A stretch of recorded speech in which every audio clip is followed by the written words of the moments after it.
Uma ação que discute a validade de benefícios fiscais a defensivos agrícolas tem dividido os votos dos ministros do Supremo Tribunal Federal. Na prática, a Corte vai decidir se é constitucional a redução de 60% de ICMS e isenção de IPI dada a esses produtos. 6 ministros apresentaram seus votos, sendo 3 favoráveis aos incentivos tributários. Sobre esse assunto, a gente conversa agora ao vivo com o advogado especialista em direito tributário e também nosso colunista aqui do canal AgroMais, o Leonardo Rosler.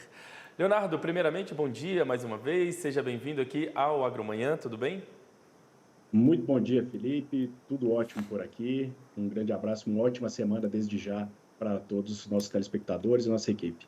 Para todos nós, satisfação nossa em recebê-lo aqui, Leonardo. Bom, primeiro conta para a gente melhor o que diz essa ADI aí, movida pelo PSOL, se eu não me engano, né? Ela trata exatamente dessa questão tributária em cima dos defensivos agrícolas, né? Desse benefício tributário, né? Exatamente, então está em andamento agora no STF o julgamento de forma virtual da ação direta de inconstitucionalidade número 5553. Então, o que ela menciona? Ela é uma disputa jurídica iniciada pelo partido PSOL, que contesta a legalidade ou a constitucionalidade de um convênio assinado em 1997 pelo Conselho Nacional de Política Fazendária, o CONFAS. E esse convênio, ele reduz em 60% a base de cálculo do ICMS para as saídas interestaduais de alguns agrotóxicos. E também criou o regime de alíquota zero do IPI, do Imposto de Industrialização, que foi estabelecido por um outro decreto em 2011, também para alguns determinados agrotóxicos. O que está sendo discutido é que essa política do CONFAS ela foi mantida por um decreto em 2022, o decreto 11158 de 2022, através do presidente em exercício na época, o presidente Bolsonaro, que assinou a continuidade desse decreto, aí autorizando essa redução. Ontem, esse julgamento ele foi interrompido mais uma vez por um pedido de vista agora do ministro Alexandre de Moraes.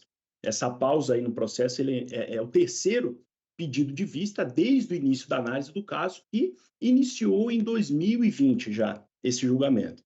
Atualmente, conforme você mesmo mencionou, a votação está 4-2 em favor dos incentivos, embora os ministros tenham opiniões divergentes aqui sobre essa constitucionalidade. No caso, o relator, que está sendo o ministro Edson Fachin, ele havia votado pela inconstitucionalidade dos benefícios fiscais e trouxe um argumento que esses incentivos violariam diversos princípios constitucionais, incluindo aqui o direito à saúde e ao meio ambiente equilibrado. O primeiro voto de divergência, que foi do ministro Gilmar Mendes, e que liderou esses outros votos, argumentou que os incentivos fiscais eles não contrariam o direito à saúde ou sequer ainda ao meio ambiente, né? Enfatizou ainda no voto, muito, muito interessante, a importância dos agrotóxicos. Comparou também aos medicamentos, destacou aqui um rigoroso processo de registro desses produtos que minimizam os efeitos adversos. Como sequência agora, o ministro Alexandre de Moraes tem um prazo de até 90 dias para revisar e devolver esse processo à plenária virtual para julgamento. E aqui é importante também nós destacarmos que esses incentivos, caso sejam retirados ou caso seja decretada a inconstitucionalidade aqui desses incentivos, eles representariam um custo adicional de aproximadamente 8 bilhões de reais anuais ao setor do agro. Agora, então, esse processo, como você disse, ele estava ali no plenário virtual, né? Desde o dia 15 de dezembro, se eu não me engano. Agora, então, esse julgamento foi suspenso, pedido de vista. Há um prazo para que esse assunto volte ao plenário? Em regra, pelo regimento interno, o ministro Alexandre de Moraes, que fez o pedido de vista, ele tem 90 dias para devolver esse processo para que ele entre novamente na pauta. Então, esse prazo agora, dos 90, ele é prazo regimental. Entretanto, o prazo de pauta aí vai depender dos próprios ministros do colegiado. normalmente, por se tratar de um processo aí virtual, automaticamente já se devolve e os ministros vão proferindo os seus votos à medida que vão tendo, de fato, conhecimento ou, de fato, tendo já a sua matéria de ordem aí definida. Agora, o impacto de uma possível reoneração para o setor seria muito grande, né? Há essa estimativa já de impacto? Você já tem esse levantamento, por acaso? Sim, sim, foi o que mencionei anteriormente. E caso, assim, apesar de que está 4-2 em favor do setor, mas tudo pode acontecer, ainda tem alguns ministros a votarem, mas isso representaria um custo adicional anual ao setor na casa de 8 bilhões de reais. Porque se tratam de alguns certos agrotóxicos, né? Não são todos que estão colocados ali defensores agrícolas. Então, a somatória estimada, aí colocada por várias associações que têm feito isso, esse tipo de estudo, é de um custo adicional de 8 bilhões para um setor que, inclusive, já dá sinais de início de uma possível crise comparado aí com as questões de adversas climáticas, como, por exemplo, o El Niño. Então, infelizmente, caso tenha uma remontada em relação a isso, irá representar um grande custo adicional ao setor, infelizmente. Bom, Leonardo, eu queria aproveitar que você falou em crise, aproveitar esse gancho para entrar num outro assunto aqui com você, aproveitar a sua participação com a gente. É porque um estudo aí da Serasa Experian catalogou e analisou pedidos de recuperação judicial de produtores rurais, pessoas físicas e jurídicas, além de empresas que, apesar de não serem produtoras, estão relacionadas ao agro no período de janeiro a setembro do ano passado. E o resultado foi surpreendente, né, quando comparado ao mesmo período de 2022. Eu queria que você trouxesse para a gente esse número e aqui podemos creditar esse resultado. Bom, Felipe, de fato é um estudo que nós temos que ficar com os olhos muito fixados, também trazer um tom de preocupação.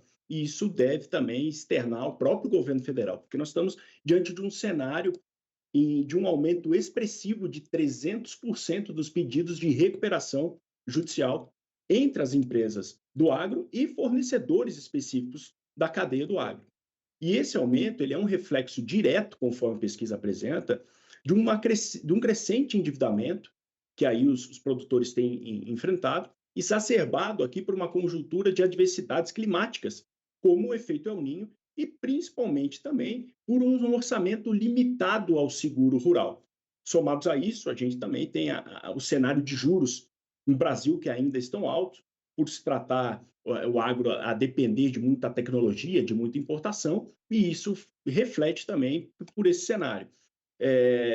Nós tivemos ontem até algumas informações que o próprio governo federal está ciente da gravidade da situação e iniciou, através do Ministério da Agricultura, um diagnóstico um pouco mais detalhado sobre esse princípio de crise no setor agrícola, que tem como objetivo esse diagnóstico compreender essas nuances e especificidades dos desafios enfrentados para, após isso, definir e implementar medidas de apoio eficazes. Até o momento, embora demandas por créditos adicionais, renegociações de dívidas, suporte à comercialização tenham sido levantados pelo setor produtivo, nenhuma ação concreta foi anunciada pelo governo federal. E aqui um ponto, né, que é sempre importante nós lembrarmos, é que o seguro rural ele é uma ferramenta essencial para a gestão dos riscos da agricultura, né? Ele oferece aqui proteção financeira ao produtor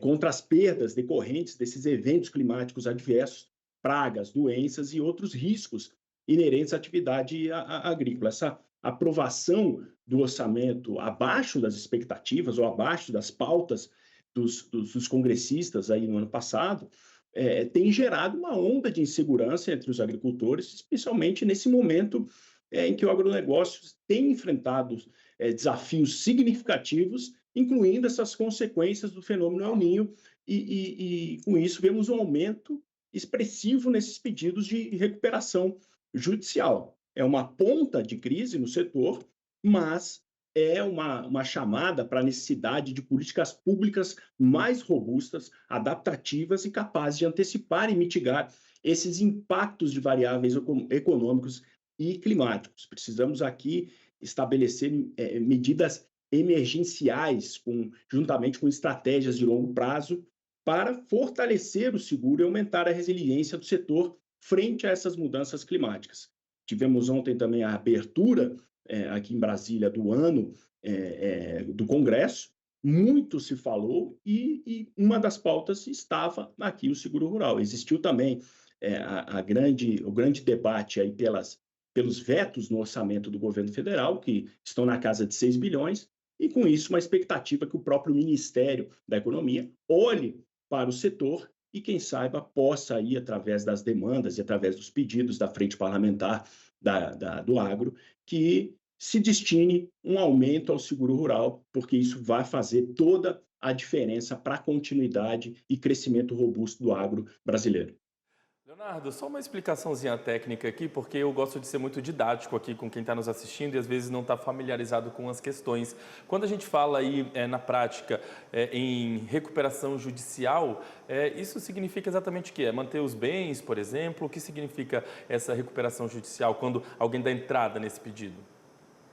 A recuperação judicial nada mais é do que, vamos aportuguesar aqui, né, trazer para o português coloquial, você pedir uma ajuda ao judiciário, ela é uma ferramenta através da qual você consegue um prazo maior para pagamento das suas dívidas e um encurtamento dessas parcelas aí.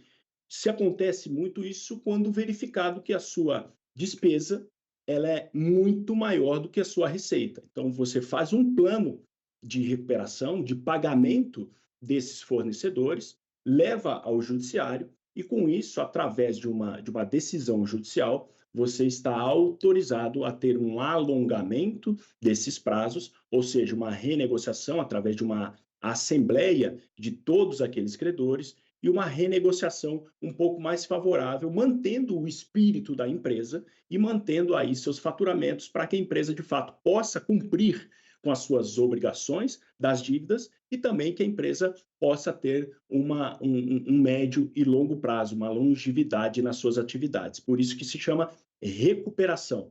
É diferente da falência. A falência é um segundo estágio um pouco mais complicado, quando você já não consegue ou não tem a capacidade para se enfrentar uma recuperação judicial.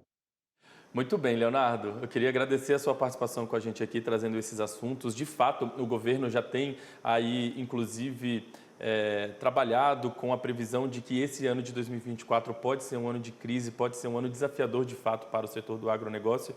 E quando a gente traz aí informações como essas, aí, por exemplo, dessa disparada no número de pedidos de recuperação judicial, isso é um indício que, de fato, o setor não está caminhando muito bem. Então, é preciso realmente muita cautela e esse ano vai ser um ano, de fato, desafiador.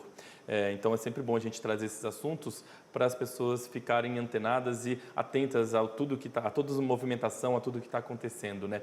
Queria demais agradecer mais uma vez a sua participação com a gente aqui. A gente volta a conversar sobre um novo assunto a partir da semana que vem.